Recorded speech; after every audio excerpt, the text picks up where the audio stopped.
Намираме се в края на една епоха и на една лъжа, която скоро ще се срути. Честотите на хората започнаха да се променят, вибрациите им стават все по-високи и по-високи. Те, с които са в сила, които командват, правят всичко възможно, за да намалят вибрациите на хората и да ги държат в страх, за да не се пробудят. Защото ако достатъчно затворници се пробудят, затвора ще рухне. Ето за това напоследък се усеща всичко различно, по различен начин, защото се сменя честотата. Злото няма вечно да побеждава. Ще дойде момент, когато хората ще поемат своя път напред. Те, с които управляват, да ги наречем най-главния елит отгоре,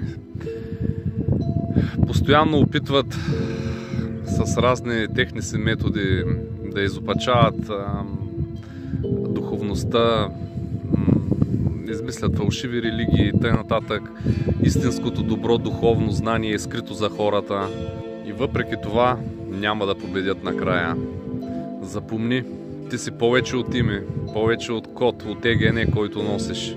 На практика си вечна душа. И колкото по-бързо се осъзнаеш, толкова по-бързо ще настане промяната. Духът и волята ти са най-силното оръжие срещу матрицата.